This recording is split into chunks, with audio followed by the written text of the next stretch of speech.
Matthew, thank you for the 5. Are you going to expand on your Hellblade 2 thoughts? And every review just talks about graphics and audio, yet the Order 1886 got blasted. Yeah, I mean, it's been pretty interesting, the reviews. And I pulled up this one that we'll look at in a second. I want to break it down because I've seen basically 2 splits in the reviews.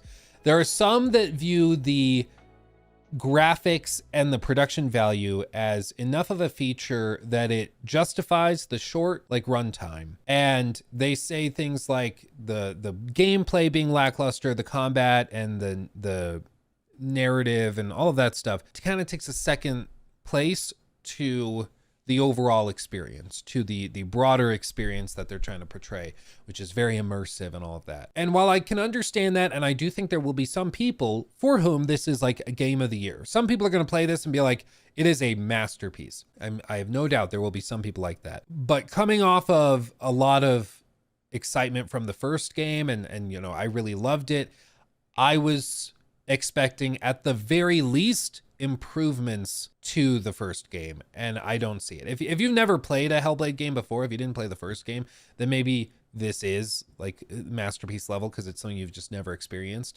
But for me, it just feels painfully safe and very, very frustratingly, I mean, it's basically just a tech demo. I mean, that's basically what it feels like. It has the gameplay depth of a tech demo. And if we're gonna bash games like Rise, Son of Rome, if we're gonna bash games like the Order 1886, then I think we got to be consistent. As for its current Metacritic score, I would give it time. It's going to, I feel, drop once more outside reviewers get their hands on it. I know some people, I don't think I have it pulled up anymore, but I saw some people on X that were posting and being like, well, you know, it's sure, it's not like the most amazing game ever, but you know, I still think for Xbox this is a masterpiece to have on their platform, you know, 10 out of 10. And then you look at their profiles and it's like they only cover Xbox stuff and they only talk about that, and it gets harder to give their review a lot of like weight when you know their background, right? In the same way that like if a hardcore Sony fanboy that is always like, yeah, we need to you know, go in there and burn down Microsoft headquarters because they're destroying the industry by buying up competitors, blah, blah, blah. We need to do all this. And they're just like the most toxic person ever. If they go and then give some play like what's that new Rise of the Ronin. If they give Rise of the Ronin 10 out of 10, you're like, can I really trust that review? Should I, like, how much weight can I put into that review? Probably not much. But a lot of reviewers I've seen that tend to be much more independent in their thinking and maybe have less predictable opinions on stuff because they just tend to go out and do and say precisely what they think. They've been much less stoked on it. And one review that I think was actually very, very fair that he's actually gotten some flack over was Matty's. Matty posted to Twitter/X this little thing. Disappointed by Hellblade 2 as a big fan of the first. Puzzles, characters, pacing, themes are not as strong here despite its beauty. There's sluggish pacing in its 5-hour runtime, which lacks an essential fun factor, which I completely agree with all of that. Some people are saying, oh, if you got through it in 5.5 hours or whatever, you were playing wrong. I got that in some of my comments on my video. You're playing it wrong, Luke. You're supposed to really experiment with photo mode. You're supposed to go through and basically not use the sprint or jog button. It's not even sprint. You're not supposed to use the jog button. You're supposed to just go through the levels really slowly and carefully and cautiously. Okay, then why did they give me a jog button? But okay, it's like when people say, well, no, you actually ruined Elden Ring by using summons.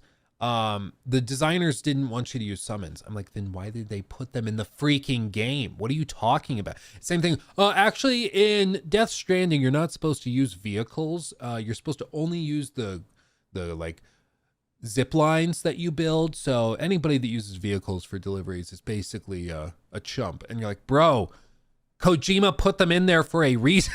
Like the designers put them in there. What are you talking about? Anyway. But he followed it up with this. I usually keep to myself on Twitter because the platform is at times not fun to be on, and I typically know better not to engage. Yeah, just in general, like you see some of these content creators that are like terminally online and they're always in the comment section replying to every single tweet, and you look at their profiles and it's like, bro, you tweet like 4 or 5 times an hour. Stop it. Get some help. But he follows on. I agree with him though. It's good often to just step away.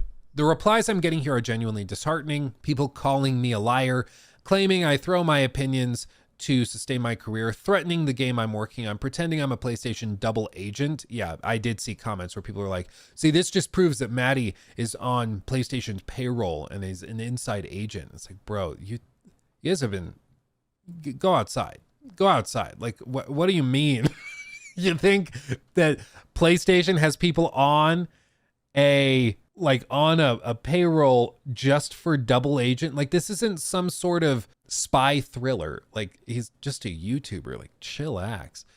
I didn't like the game as much as you'd hope. I'm sorry if that bothers some of you, but singing to personal insults, threats, and wild delusions over my take on a game is nasty, and we should all do better than that. I totally agree. It's outrageous. But I think why it triggered so many people is because he posted a review just outlining this, saying that he was disappointed in the game.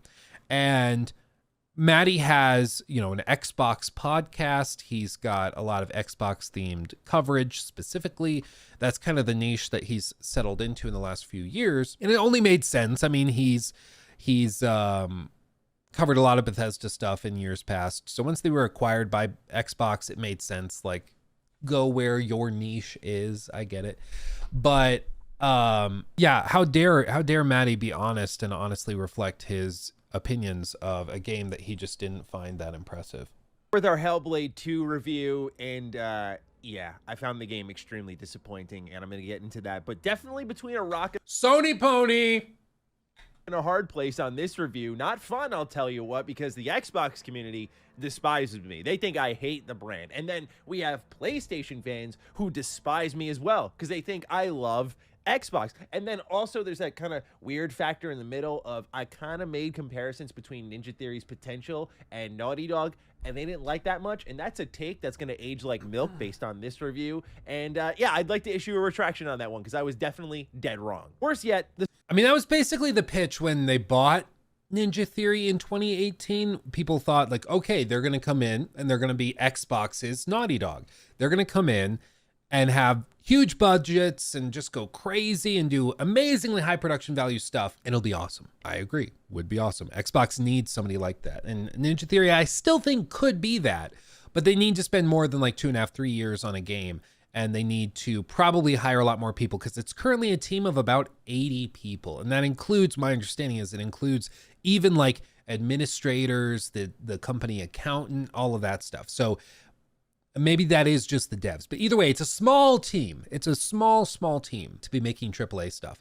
So if they were able to expand and go bigger and better, that could be really, really awesome. And I'd love to see it. Hellblade 2 is not that. And I think a lot of us were hopeful that maybe this could be the first step towards that. And while it's an impressive graphical showcase, they have a long way to go before they're anywhere near the scale of Naughty Dog, certainly. And then as for, being, upset or upsetting people who are PlayStation fanboys versus Xbox fanboys, I think whenever you play in the mud, you're going to get dirty. And I think engaging with any sort of console war, anything, or those communities will get you dirty, and it's going to be messy regardless. Like, I don't try to engage with any of the console war BS, and I don't think Matty tries to actively engage with it. But when you do a podcast that's specifically for one platform, I think you're going to get a lot of those people gravitating towards you anyways. And I've even had to juggle it where, like, for example, we covered Suicide Squad Kill the Justice League, and we got a lot of people that came to the channels from those videos covering that debacle. And some of the people that came from that were just like the cynical types. They just liked coming in and watching games crash and burn. So literally any game I would try to talk about or cover, everybody's like, yeah, but when does this flop? When does this? And it's like, no, that's not what we do. We skeptically evaluate things. And when there's a bunch of smoke, there's usually a fire. But if a game doesn't look to have much smoke or any smoke, I'm not going to pretend like this is some sort of big scandal just for like rage bait and stuff. And then you get those people calling you like, simps for this or that or whatever. But eventually they just get bored and leave. You just can't feed them at all. You just can't engage with it at all. Yeah, it's the Xbox community Xbot community is particularly wild, as is the PlayStation, like Sony Pony side of things. So it's just in general all insane. And I think at the end of the day, everybody will agree, if you are a grown man and you tie up your personality into a hunk of plastic and silicon, like touch grass, it's okay. We're gamers, we play video games, it's all great. You can have a preferred console, you can enjoy PlayStation more than Xbox or vice versa. That's all totally cool. But when you go to the point where you're like threatening people's lives because they happen to play on another box than you, like, it's a platform. It's a platform. Unless you're a PC gamer, in which case PC Master Race, rah rah. Okay. The circumstances surrounding Hellblade 2 couldn't be worse for Ninja Theory. There was already a lot of anticipation for the game. Ninja Theory was acquired by Xbox. Oh, dude, Mixer! I forgot. For Ninja Theory, there was already a lot of anticipation for the game. E3 2017 briefing featured by Mixer. I remember when I went to E3 2019, they had whole booths set up just for Mixer. Remember, this was supposed to be the Twitch killer. This was going to be the new big streaming platform, and then they shut it down and abandoned it. But man, yeah, Mixer, that's where Ninja went to. I think he got paid out like $30-something million to go leave Twitch and start streaming on Mixer. He lost a lot of viewers, but he got one hell of a payday.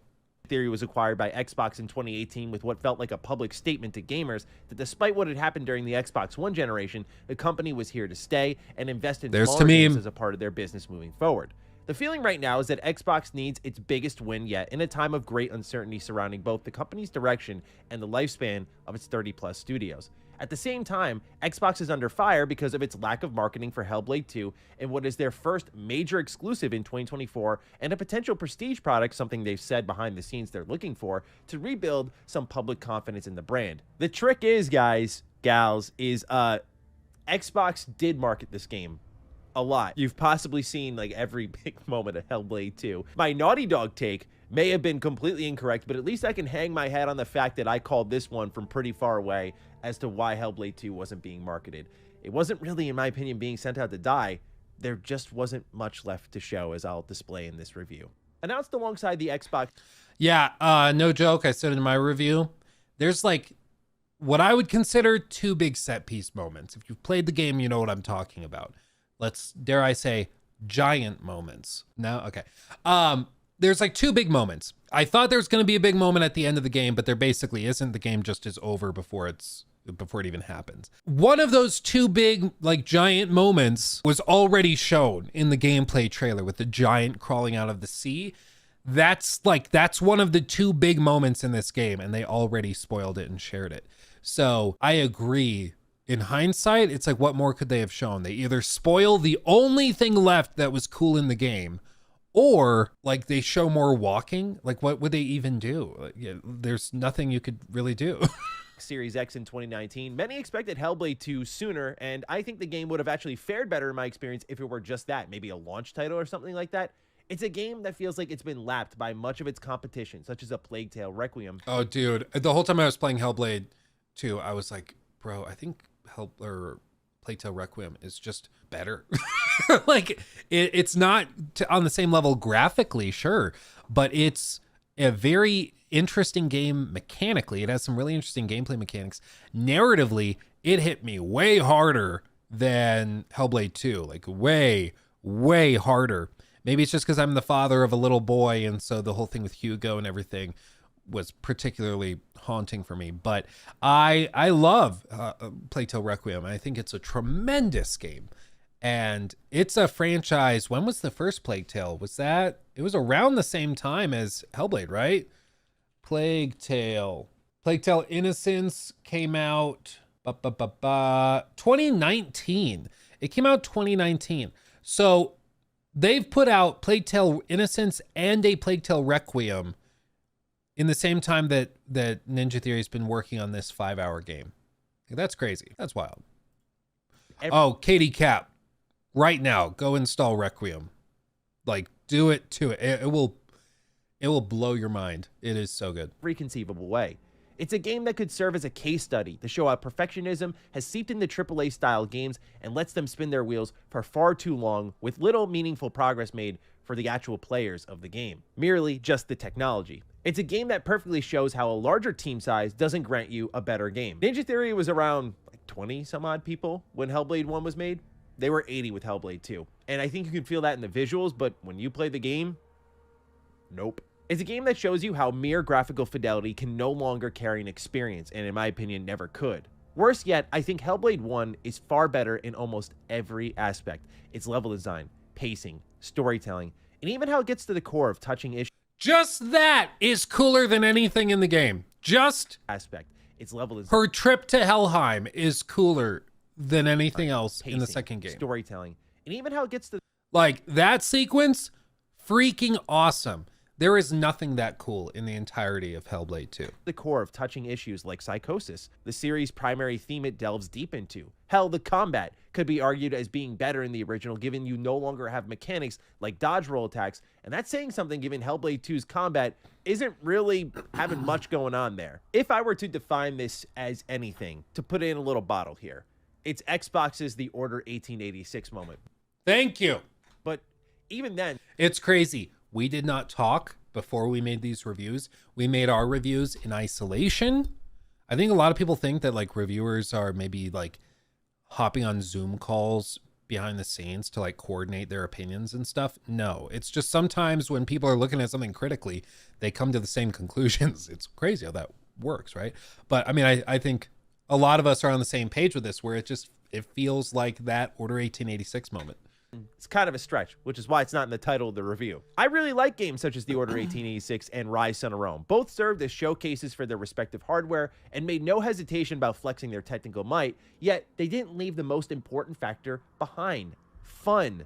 Both of these games, in my opinion, are very fun to play when they let you play. Rise's combat is a guilty pleasure, and its story is extremely entertaining, leading to me doing full playthroughs twice over when I first bought my Xbox One at launch. The Order's world and story take time, but when it picks up alongside its gameplay, I think it's excellent, and then it ends. It's that line there that you can closely draw between The Order and Hellblade 2. Hellblade 2 has its fleeting moments of excellence beyond its visuals, but they're quickly forgotten due to most of the experience consisting of walking forward, boring puzzles where there are far too many, might I add, an unreasonably limited amount of combat encounters, and an ending that leaves you feeling like there was so much left on the cutting room floor here. I'm going to get into Rich. Again, I seriously feel like they just didn't show the last quarter of the game. Like it feels that way. Detail now, but that's the too long didn't read. Hellblade 2 is a game that certainly I was championing. I don't make Naughty Dog comparisons lightly, and they completely missed the mark in my opinion, and I far prefer Hellblade 1. So ladies and gentlemen, if you're new here and you're into the occasional day one review, consider subscribing. Let's start off with the story. I'm going to go very light on this section because we're talking about a game that has maybe a runtime of 5 hours. So Senna was traveling to kill the Northmen who are abducting her people and enslaving them. She's quickly derailed from that plan in a tale that feels like it made very little sense until the story's dying moments. Instead of this being a story focused on just Senua alone, she's joined by a support cast that doesn't get much. This is a great example of what I mentioned in my review with the overprocessing. This is a cutscene. What is in focus here in this shot? Is the camera's focus pulled on Senua? You know, just so I want to avoid anybody being like, Luke, that's a compressed video. Let me get my uncompressed, well, not totally uncompressed, but it's extremely high bitrate footage. I'll pull this up here so nobody can say that I'm being unfair with it. Because I mentioned in my review, oh, it's the same shot. I mentioned in my review that the cutscenes often look worse than the gameplay because they overprocess it to the point where you lose all sharpness. And it might be hard to tell on stream, so I'll zoom in. I don't know where the focus is pulled right now. I think the focus was pulled to about eye or chin depth from the camera, but it's so overprocessed with this chromatic aberration on the outside of the frame that's way too aggressive that nothing is actually sharp in this entire shot. The whole thing is blurry. And then they move and you'd think maybe they're gonna adjust the focus a little bit. And now it looks like the focus is pulled over here. It's a little sharper, but even still, like it is overprocessed to high holy hell. Like, look at all that fringing and all that stuff. Like, it's a cool visual style, sure, but it makes it actively difficult to figure out what you're looking at. And then you go to other sequences like this and everything is totally sharp. You know, you go to gameplay and all of a sudden it's fine. It's just wild to me that the gameplay actually looks worse in a lot of cases than the cutscenes, just because it's overprocessed. It's like they knew that they were dealing with, okay, well, the camera's going to be really close. We got to do all this crazy effects and stuff. It's like, bro, less is more sometimes. Less is more. Calm down a little bit. Calm down just a little bit. Because you see, even this is a great example of overly aggressive depth of field, in my opinion. This is just a director of photography, like, frustration I have. A lot of games that have really impressive visuals will do this, because depth of field is seen as like very cinematic, right? And that's the big thing with this game, is it's all cinematic. And you can see the model that they have here is crazy detailed. They have the pores of her skin, faint remnants of like the charcoal on her face and all this stuff. Amazingly detailed models. Even the teeth, you can see the teeth are yellowed around the edges. It's wildly detailed. It's crazy, but it's so freaking shallow with the depth of field. The only thing that's actually like in focus is like this bit here. Whoop, let me get a pen selected. It's like this bit here, this part of her cheek here, and then maybe like this part of her lip, and then this part of the teeth, and like this part. Like, that's all that's in focus. Then like this little stretch of band of her headband. Like, these are the only things in focus because of how shallow the depth of field is. It's only this much of this like vertical slice of your face that's in focus. And all they needed to do was like, you know, tighten up the aperture a little bit, just a tad, go to like an f2, an f2.8, something like that. You don't need an f1 point or f0.002 or whatever this is in order to make something look good. It really annoys me that so many companies do this, where they, not companies, but like cinematographers will do it, where they just hyper overdo the depth of field. It's really frustrating. Yeah, in photography, normally you're supposed to make the eyes in focus. Yeah, and it's constantly moving. That's the thing. I think they did a manual thing. So they did the thing where they manually adjust the focus and stuff. I think that's the goal, but it's, to me, it doesn't really click together. I just don't, I know it's like, well, this was never supposed to be a gameplay heavy game. I understand that, but at the very least, like, I'm looking for what is the hook, what makes this worth playing. Is it the story? No, I found the story shockingly poorly done. It ends when it really should be beginning. It just, across the board, it's done very, very poorly in my view. It's like, graphically, yeah, it's pretty to look at, but you can also get that by watching a YouTube video of a playthrough of it. Like, you don't need to play it yourself to get that same thing. So it's like, okay, well then what's like the gimmick of the binaural audio? Yeah, it's largely worn off, doesn't work as well in this one compared to the first one. Okay. Gameplay, nope, gameplay is really lackluster. Okay, well, or at least the set pieces and big moments cool enough that to experience it yourself would be worth it. Nope, significantly worse set pieces than the first game. Like, across the board, it's like, what is the hook? What is this? What makes this good? What makes this worth playing? And there's just not really much of anything, unfortunately. Much of an opportunity to shine outside of one who joins you at the journey's very beginning, and his development does add quite a lot to the story. Otherwise, the short runtime here. See, again, what the hell is this focus? Like, I just showed you my recording. It's why I said in my review, like, you will be hard pressed to find a sharp edge in most cutscenes, because it's so freaking overprocessed with this wildly overused chromatic aberration. Drives me up the wall. A lot of the time it's done to cover up some of the like rough edges in digital like CGI, basically. You'll see it in movies a lot. It's why a lot of like Marvel movies have a very unique look whenever they use CGI on something, and it's because they kind of do this post-processing to cover it up, cover up the rough edges. But with this, like, we're in a video game and you have the black bars already. There's only so much to look at on screen, and you can't even get it in focus. Like, this is a YouTube video, right? Well, that's why I pulled up my recording just a second ago to show you guys, like, even in my footage, this is my footage, which is recorded at 4K, crazy, crazy high bit rate. And even with this, like, you can still see part of his like lower jaw is maybe in focus here, like right here. His eyes aren't in focus.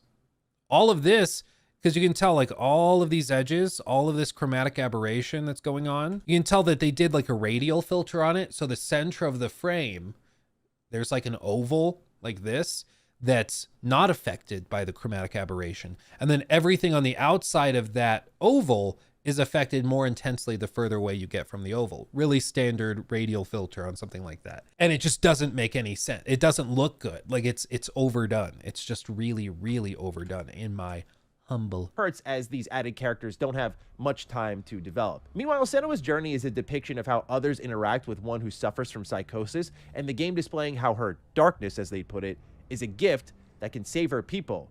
I think? I'm not entirely sure here. Right? And not because I'm an idiot, it's because I think the game, compared to the original, does not convey its themes well enough throughout, again, this very short runtime. Remember in the first game, Senua was cast out because her psychosis is claimed to be a darkness handed down from her mother. That journey was about her overcoming that alongside the grief of losing the only one who ever loved her and trying to bring him back to life.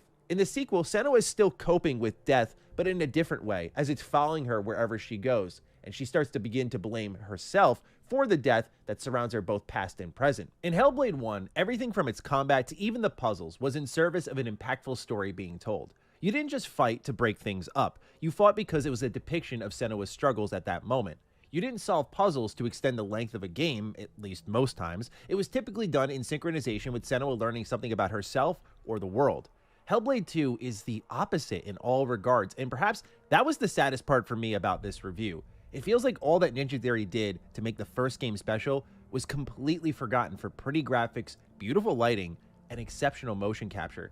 I think it's wonderful because it definitely is going to be a technical showpiece, but as someone who loved the first Hellblade, I feel like we totally missed what made that game special.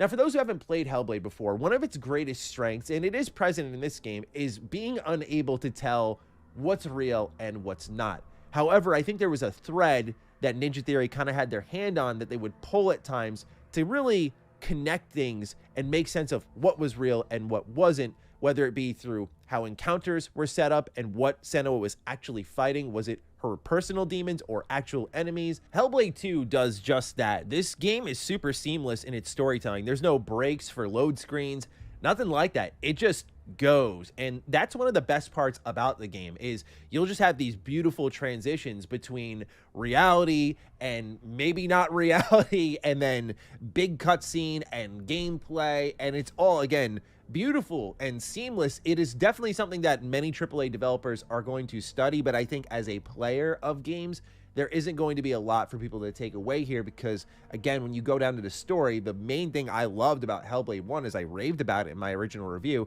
Hellblade 2, I think, just delivers things in such a messier way. And even when you start to come to understand what they're trying to do here by the game's final moments, it ends. It's over. I saw who in chat said it. It was so funny. Hold on. Yeah, Juicebox. She's being too expressive again. Hit the blur button. Dude, seriously. It's like all through the game. They're like, nope, beep. And it's just blur everywhere. Like even this beautiful shot. Wish I could see detail. Really wish I could see some detail. That'd be great. But no. Just do this. Blur it to shit. Come on, guys. Yeah. Hellblade go brrrr. Just like I mentioned with the Order 1886, you're like, okay, I'm on board here. If we get like another 2 more hours here, this is about to be Mossberg, you read my mind. Yeah. sick. And then it ends. Now, some may say, well, that confusion, that's the point, Matty. That's the whole idea of the game. You're not supposed to really know. You're supposed to be in Senua's shoes. You're supposed to really feel her pain, her confusion, and fair. At the same time, though, I don't know. That's straight cope, though. It's the same exact thing when people are like, I keep bringing up Death Stranding, but like when I said, hey, in Death Stranding, it's kind of tough for me to feel justified in going through all this trouble to save and connect the United States after this apocalypse. It's tough to justify that when I see like 15 people throughout the course of the game. Like you're not seeing villages of people trying to rebuild. You're not seeing anything like that. You just don't. Like you see some holograms of people when you deliver stuff, but that's about it. And people are like, well, Luke, that's because Kojima wanted you to feel the loneliness of a post-apocalypse. So you're supposed to feel like there's no one to save. You're supposed to feel like all this other stuff. And it's like, okay, you came up with an explanation, but it doesn't change the fact that we agreed on at the outset that you're trying to justify, which is that it feels empty and like it's not worth saving. You're saying, well, that's by design. And I'm saying it's a bad design. And same thing with this, where it's like, we can point to all sorts of things like Maddie's bringing up. That's the whole idea of the game. I'm on board here. If we get like another 2 more hours here, this is about to be sick. And then it ends. Now, some may say, well, that confusion, that's the point, Maddie. Yeah, the confusion is by design. It's all part of the system. It's part of the equation, dude. It's like, okay, it's a bad equation. They should have changed it. Because you know what? They're making the video game. They can change it if they want. I can't. I'm just the sucker trying to enjoy it. But they can actually alter it. They have the power. Yeah, the game is bad on purpose, bro. Exactly. It's just cope when somebody says, well, yes, it's bad, but there's a reason it's bad. And for you not, like, if you don't acknowledge there's a reason, then you're the problem. And it's like, that's not how that works. That's not how that works. It's like, I don't know for a fact if this happened, but like, you remember in Elden Ring when they broke Melania by accident and they patched it, and so she started healing every time she did an attack, not just when she dealt damage with the attack. So it just like broke the fight. It made the fight like impossible to actually do, unless you were like a god of Soulsborne games. And I would not be surprised if people were like, well, actually, it's always the well, actually types. Well, actually, that's by design because Melania is supposed to be the ultimate challenge at the end of the game. So yes, you basically can't beat her, but that's because she's supposed to be so freaking difficult. It's by design. It's like, bro, you're agreeing with me there's a problem, and then you say, but the reason there's a problem is because of this. So that makes it better. Like, no. Like, if my car gets a flat tire, and then you're like, well, Luke, it got a flat tire because you drove over a nail. I'm like, I agree, but I still have a flat tire. Like, it doesn't change the facts of the situation, you know? Like, what are we doing? The whole idea of the game. You're not supposed to really know. You're supposed to be in Senua's shoes. You're supposed to really feel her pain, her confusion. You're supposed to be in Senua's saga, Hellblade 2. And fair. At the same time, though, I think Hellblade 1 exists as a perfect example of doing that without totally losing the player. And oftentimes, I found Hellblade 2's story to feel quite aimless, which you just can't afford to have in such a short runtime. I agree. As I'm about to hammer home here in many other ways. I'll just say that I can't imagine. Hammer me, Maddie. Many people are going to be thrilled to wait for a part 3 of Senua's Tale after 5+ years of waiting for Hellblade 2. Just to get to this point, play for a few hours and go, okay, I got to wait another X amount of years for more. It definitely leaves you feeling a little shortchanged. The game's visuals do aid its storytelling capability. Again, God almighty with the chromatic aberration. Is there like a term for overuse of a particular filter? It's like Instagram photography levels. Like, if you don't know, I keep using the term, so I'll just show you what it actually is. Chromatic aberration, also referred to as chromatic distortion, color fringing, or spherochromatism,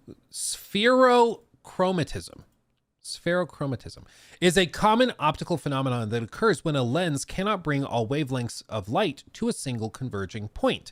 In other words, it kind of stretches out like this. So the example that people often bring is like, yeah, here's a good example. Let's just pull this up in a full tab. Okay, so like you see on the one hand, this is a sharp image. It's beautiful, not processed or anything. This is an image with chromatic aberration applied as a separate outside filter. And usually it's not really affecting the center of the frame, and it becomes exaggerated the further out to the edges of the frame you get. That's the effect that they're doing within Hellblade all over the place. And once you see it, you'll never unsee it. So you can see like on the top of his head, he has like crazy color fringing on the top where it washes out all detail. Even for things that are not in focus like this, it still ends up looking significantly worse because it's just super overused. And games use this all the time. And I think it's just a toggle they hit in their engine to be like, oh, look, it's different So it's better, right? And it drives me up the wall. I think this game would look significantly better if they just removed it, except for very, very specific story sequences. It is overused like mad. But this is kind of one of the things that frustrates me in Hellblade 2 is that they made a lot of choices artistically, I think, just to make something look more quote unquote cinematic. The black bars, the extremely shallow depth of field. And I understand they wanted it to feel cinematic, but sometimes they just don't know when to stop. And it just ends up making it so you're like, this is a cutscene and it looks worse than the gameplay. Like I can't actually see any detail on his face with his skin because it's so blurred out and the chromatic aberration's way too strong. Like chill out with those Instagram filters. I mean, it's basically a 5 to 6 hour movie, so it does the job well. The motion capture is absolutely excellent, as is the acting, the performance. Like again, what is in focus here? This medallion? None of their faces are in focus. I think they actually are technically in focus, but then they go over top with the post-processing filters and it blurs it out. It's crazy. Here are really good, in my opinion, and can heighten some of the biggest moments in the game. The voices, though, that Senua hears, speaking of Psychosis earlier, in my opinion, are handled worse this time because they're basically like the yellow. Oh my God, Matty is just preaching to the choir with this one. He's just every single point, he's just hitting out of the park. Paint for storytelling, rather than depicting Senua's uncertainty. Spartans, baby darling. All of these points, if you want me to pull up the individual shots in my own freakishly high bitrate footage, I can do that for you, baby darling. I can do that for you. Because even this shot, captured full 4K, captured at a stupid high bit rate, Hollywood grade with a Ninja 5 Atomos capture card. It's not even really a capture card, it's used for cinema. All of these critiques still apply. Yes, it's less detailed in the YouTube footage, sure.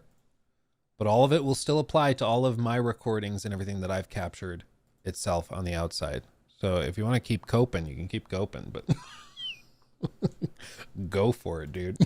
The struggles that haunt her. Most times they just point out the obvious during very important cutscenes, and oftentimes are speaking over characters already talking. But that's the point, Maddie. She's experiencing this, and you're feeling it through her shoes. I feel that there is a way to do it right, Hellblade 1, and a way to do it wrong, Hellblade 2. Beyond just having these voices speak over important parts of the story, which to many may be a compelling part of Hellblade 2 because it puts you in Senua's shoes further, for me it was serving more as a distraction. But perhaps my biggest problem is what I stated earlier, which is the usage of the voices, in particular pointing you toward various obvious things in the world. You know how all these AAA games have yellow paint all over the place and it just guides you throughout the world? Think of that for storytelling when it comes to the voices Senua hears in her head, which is... Or Atreus, when Atreus is like, after 5 seconds, look up there, maybe throw your axe at that and break it. It's like in line with other AAA games where they're telling you where to go, where to climb, who to talk to, what you should do for your next objective. It, to me, misaligns what the original point of the voices in her head were, which was to guide Senua as a character, right? To evolve her character, describe her thoughts, paint a picture of that. Instead here, they're used to, well, guide you to the next step. It's not all the time. Oftentimes her thoughts will develop her character. And it's in those moments that I feel the greatest pain because it's like, we're so close. You have those moments where you're right there, you get it. And then you go back to using it as yellow paint instead of actually enhancing and exposing different parts of Senua's character and the various thoughts she was having. Like someone would clearly be menacing and the voice would be like, oh, they're evil. They're clearly bad. I'm like, yeah, I can, I can tell he's got his weapon drawn on me. It would just in those moments not add to it.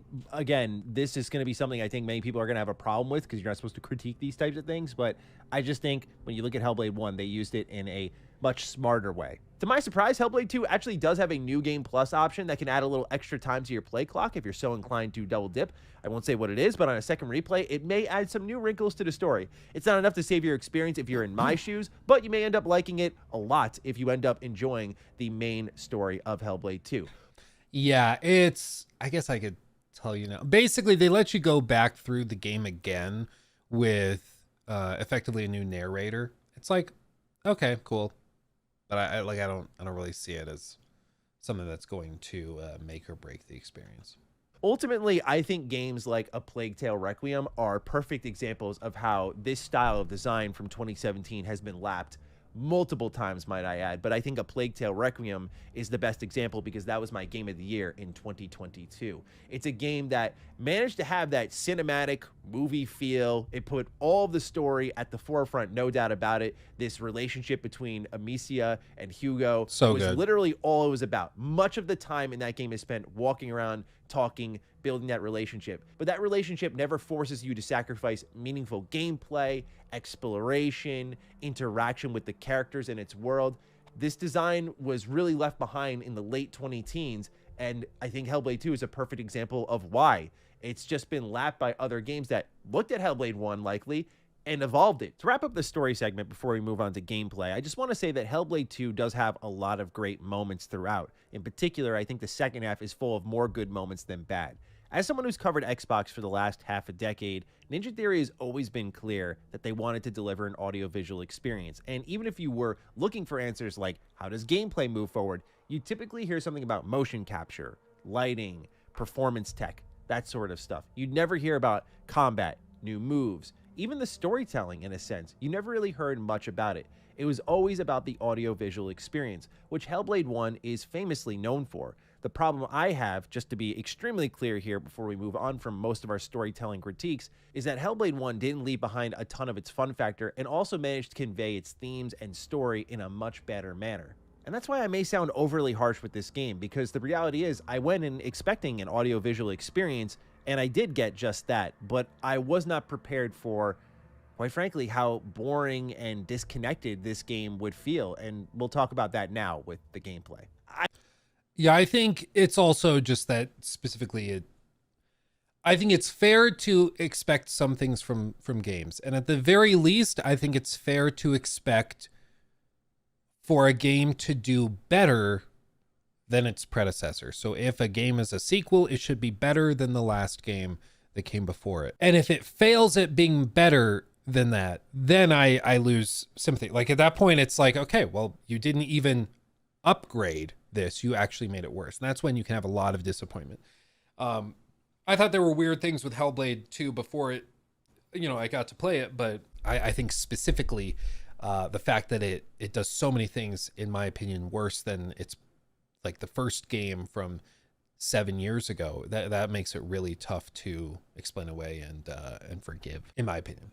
Juicebox, another great game I think you're into is Vampire, which doesn't have great gameplay, but the story and dialogue moments carry it anyway. Well, it's a really interesting premise for a game where you're playing this vampire and the power of your player character is tied to how often you basically feast on blood.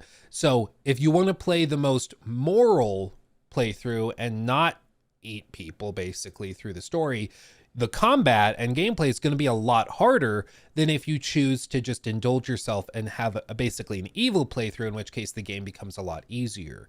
It's a really cool concept where basically the gameplay is determined by the moral decisions that you make in the game specifically. And it's a really novel idea. That game at launch, pretty rough around the edges. That was tough to recommend when it came out, but I do think as like a AA game, that one's really impressive. Really, really interesting.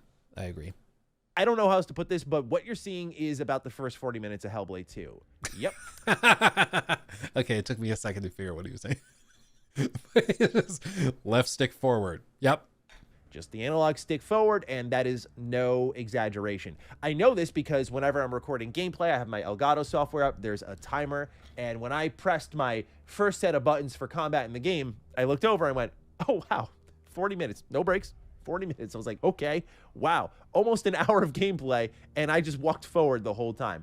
And that wasn't the only time that would happen in Hellblade 2. The pacing is absolutely dreadful in Hellblade 2. And look, I am a massive JRPG fan. I don't want to hear from one person how I need to be more patient or more understanding. I love these movie types of games. I can totally get behind them, all right? And I have the patience to sit through 90, 100 plus hour games. But when your game is barely crossing the 5-hour mark, you need to go. You need to go much faster than this. I'm not saying I need action constantly, because it's not even that. It's just compelling character interaction, more happening on screen, most of this game is graphics flexing as you walk through pretty barren but extremely beautiful environments. There's no denying Hellblade 2 is the most beautiful game you can play right now in 2024. It is stunning. I still think Cyberpunk 2077 is more impressive as a graphical powerhouse, and that's because it's not just beautiful. Like, I think Hellblade 2 is more graphically realistic visually. You know, I think it's more realistic, but I think when you factor in that Cyberpunk 2077 is doing this in an open world, the like path tracing it's capable of, I think that that's almost more impressive. Alan Wake 2 is also very, very impressive, but that has smaller levels, so maybe that's closer to this. But Cyberpunk, it's like, bro, it's up there graphically, and it's fully open world and has amazing gameplay that they're doing as well, you know? Stunning how good this game looks. But that's also what most of the time in development was spent on, how good the game looks. And it's not because you're walking around and taking in the sights that the pacing is bad. It's because you oftentimes hit puzzles. This is the same gameplay formula you found in Hellblade 1. You would walk around a little bit, you'd hit a puzzle, you'd find some combat, rinse and repeat. How does Hellblade 1 do it better than Hellblade 2? I think things like level design went much further in Hellblade 1 to make it more interesting to explore these locales. Number 2, I think the puzzle segments were, in my experience and in my memory, extremely brief. I think 3, the combat sections and the storytelling sections were much more longer and stretched out, thus leaving a lot more impact. Whereas in Hellblade 2, you get puzzles like this bubble one where you're kind of switching between realities and it's changing the world around you. You just focus on them. There are the same rune puzzles that you'll remember from Hellblade 1 where you have to like focus on these symbols and match them all up. But again, like I mentioned in my review, you can't really fail these. Like you just can't fail them. In this one that he's showing on screen right now, you have like 3 runes you need to get. And there are 3 places to get the runes. You walk through this doorway around the back, you get the first rune. And then you go back out, you go over to this left side, and then you interact with something, and then you go up there and you get the second rune. Then you walk all the way back over here through that doorway behind the house and up the ladder, and then you get this third rune. You can't fail it. It's just busy work. Like, these puzzles pad gameplay time, without a doubt.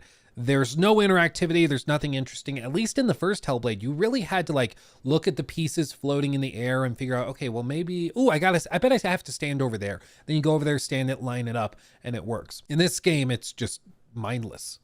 Remember from Hellblade 1 where you have to like focus on these symbols and you're spoiling half the game. Hold up. Yeah, we have talked about the game for more than 10 minutes. We have basically spoiled the whole thing. match them all up. And this culminates in one of the all-time worst chapters in a video game I've played, Chapter 3 in Hellblade 2, which is like the halfway point of the game, by the way. You are just running around. Dude, it's so bad. With a torch, lighting fires for like an hour, and that is it. It is, I'm sorry, I'm not trying to be disrespectful, but it is like snoozer time gaming. Like, I was struggling to stay awake. I am not like that. Not at all. Like, I take my job very seriously here. I don't want to be disrespectful to developers. I want to do what's best for gaming. I am not like that, man, but this was really bad. And again, you just, in a game this short, you cannot have sections like this. There's moments, games that are much longer need these types of moments to be able to breathe. Like, okay, I need this downtime to solve some puzzles because most of the time I'm fighting. But most of the time in Hellblade 2, you're just wandering and solving puzzles. And the puzzles aren't really good or compelling or convey the game's themes well enough. They just feel like filler. I agree. It's also like, look how slow Senna is walking here. This is when you're not pushing down left bumper and you're just like barely moving left stick forward. Really cool and cinematic. When I hear that this game took some people 8 hours to get through, this is how fast I imagine they're walking through levels. Otherwise, I have no freaking idea how it could take that long. With this, yeah, that could take you 8 hours to get through. It's like, oh, there's actually an immersive mode, Luke, where you press right bumper and she drops to all fours and crawls slowly through the levels. That's way faster. That not way faster. That's way more immersive. That's how you hit the 8 hour mark. It's like, okay, gotcha. Filler in an already short game. What it led to is me imagining, okay, what if I plucked all of these moments out? By the way, only one of these puzzles I ever got stuck on. But what if I just plucked all of these out? This game's runtime would be cut possibly in half. And I think that's why they exist. They don't exist to serve the game in any meaningful way, just to extend a runtime of an already tragically short video game, which we already knew short was going to be the thing going in. And that was fine with me. It's just that how you use that runtime is everything. I think it's also, they said 8 hours. I know some people are saying that it's like, some people got 8 hours, some people got 9 hours. Ethan says it took ACG 9 hours. Time is relative. Yeah, maybe somebody's closer to the sun than I am. Like, I get that, but there's only so many things to do in Hellblade, and the only way I could see you taking significantly longer is either if you are only walking and not sprinting. Maybe you're doing it for immersive reasons, whatever. Maybe that's what you're doing. If you're really struggling with the gameplay, or if you played on like very hard and you're dropping dead a bunch and then you're restarting encounters. Because how it works is like, if there's a 10-minute fight, which not really 10, it's probably more like 5. If there's a 5-minute fight and you die 4 minutes into it, you restart it. You don't start at that enemy that you died on. So maybe in that way, some people could have their gameplay time really extended if they got stuck on a combat encounter. I could see that. And then if they got really stuck on puzzles or something, I could see that happening. But like, other than that, like maybe photo mode, I just genuinely don't know. I genuinely don't know how you get it to like 9 hours. I don't get it. I don't know. I don't know. Isn't there a new game plus with more story? I would not say more story. You can basically go back through the game again with another narrator effectively. I mean, the first run through was tedious enough. I'm not sure if you're really, really into the story, like Maddie was saying, if you're really into the story, maybe you get something out of it, but I just don't know. Like for me, I don't generally count New Game Plus as part of the game's runtime. I don't know when I would, because it's New Game Plus. It is a second run through of the game. Like, even for a game like Starfield, where the second run through of the game offers a ton of new stuff that's very novel and unique, I don't think you would count that as part of the runtime of the first playthrough, you know? And Hellblade 2 does not use its runtime well. This is a bigger shame because the combat in the game, which I have saved for last to talk about, may be mechanically leaner than its previous entry, but I enjoyed the encounters way more. The seemingly endless string of enemies. You finish one and then another steps in, and the way they step in, maybe killing someone else and then squaring up with you. It's seamless. It's beautiful. It's awesome. You combine that with the ramping music, the intensity of barely surviving, no UI. You don't know how much health you have. Some enemies hit harder than others. It's so wonderful, but at the same time, you wonder where the enemy variety is. I mean, this is the same company that made DMC Devil May Cry. I know people hate that game, but I love the combat in it. I get this is a story game, but I think it's inexcusable that the combat has evolved so little in so many years. You have a light attack, a heavy attack, a dodge button, a parry/block button, and you can use your mirror to basically mash through annoying enemies at times, or enemies that you just need to quickly get rid of because you're low on health. Still, I can't lie, like even with less combat mechanics, I really enjoyed the combat in Hellblade 2 because it was about the intensity. You could feel how you were barely hanging on at certain points, and that made it great. I think with some enemy variety in there and a couple of extra moves, I'm talking like maybe 1 or 2 just to target these enemies, we would have something totally different here. But the fact that this combat is used so infrequently does the game a huge disservice. Not because my little action brain needs more stimulation, it's because the combat can be really good, and the moments it shows up, it does enhance what's happening because it feels like it's in synchronization with the story. Unlike the puzzles, unlike the extremely long walking sections, the combat serves a strong purpose in the story. Unfortunately, you can't say the same about the big moments in the game, where I guess you could call them Hellblade 2's boss fights. You really don't fight anything bigger than a singular human. The game's biggest moments are punctuated by walking/running segments.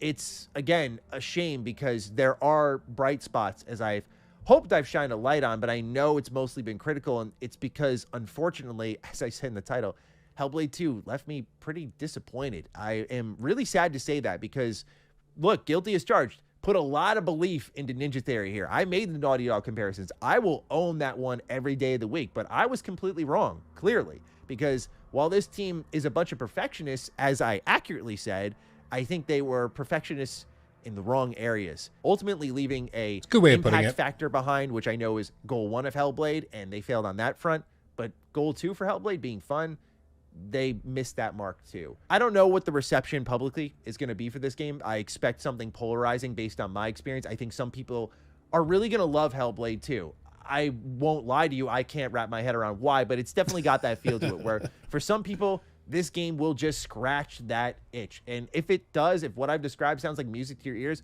go ahead and try it out. I would still want people to support Hellblade 2.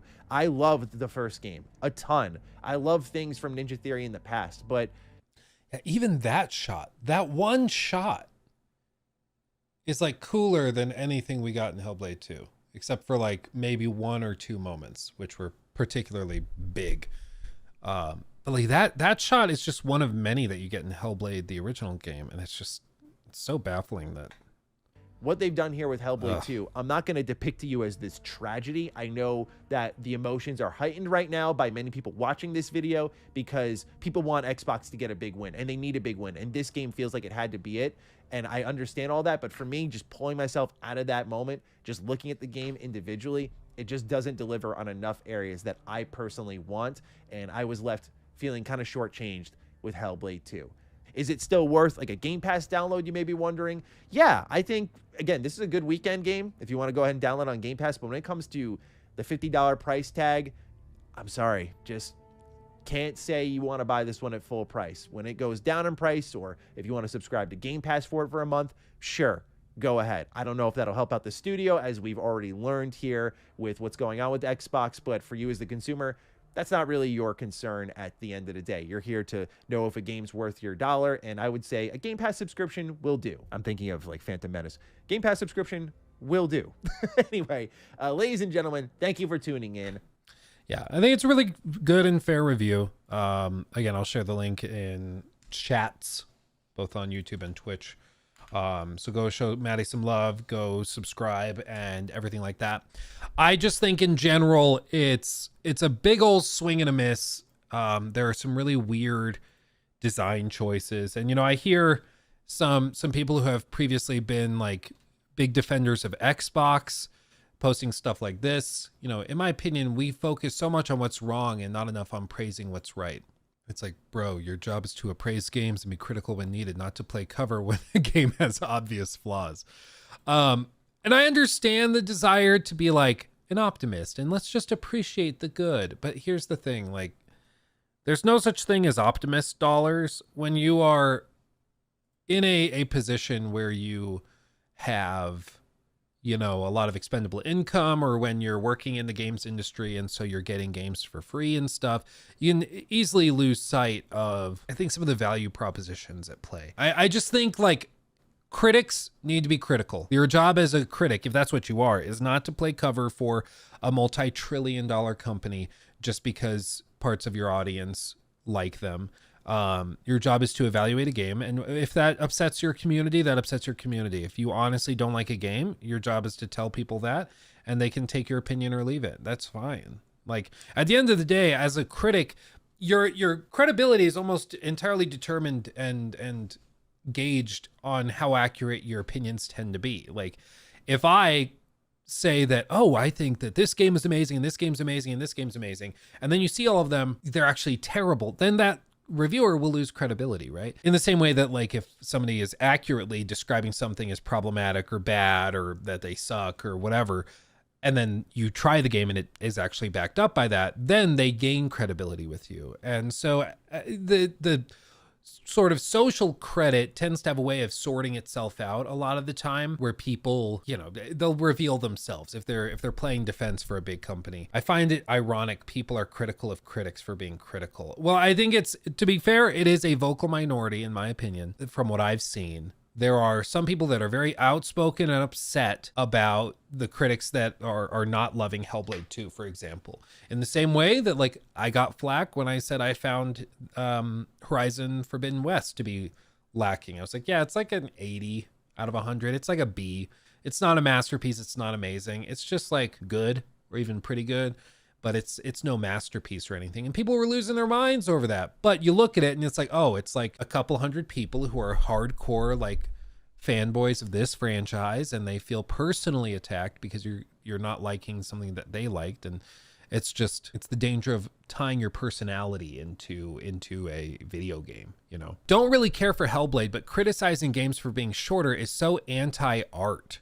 This mentality of judging games based on cost per hour ratio needs to go. And it's just a screenshot from Hollow's playthrough, because Hollow, when the game went public, posted his full game playthrough. 5 hours, 24 minutes long. That's almost exactly how long my playthrough was, interestingly enough. And Kaida said 5 hours of gameplay for a AAA game is insane. And to be clear, it's all about value. All of these things are value propositions. If a game like Pong releases at $70 in 2024, it will be viewed as a horrible value proposition, especially because you can basically play it online through your browser and stuff like that. But if that game released 40 years ago, 50 years ago for that price, that would probably be seen as fair because the value proposition was different back then. Nowadays, there are certain standards people expect for AAA money, or in this case, more like AA money since it's $50. And in many, many ways, I would say almost every way except for graphically, I think Hellblade 2 doesn't meet those standards of quality in gameplay and story and scope and scale and set piece, all of that. It doesn't meet those standards to justify its even AA pricing. I think there's a lot of AA's that are, or AA games that are significantly more, a better value for your dollar, basically. I don't think it is anti-art for a critic to say that something is a bad value. If you're paying $70 and you're only getting 5 hours of content out of it, that is a problem. If you're paying $50 and you're only getting 5 hours of content, that can be a problem. It's, if the quality was so amazing that it's worth that, okay, cool. But if the quality is lackluster and then you're paying $50 to get a lackluster experience, then we have a problem. And it's fair to bring that up. Like when people are like, it's anti-art and they're just trying to step on critics for being critical of stuff. It's like, okay, well, we're not going to stop being critical. We're not doing that. He took my thing.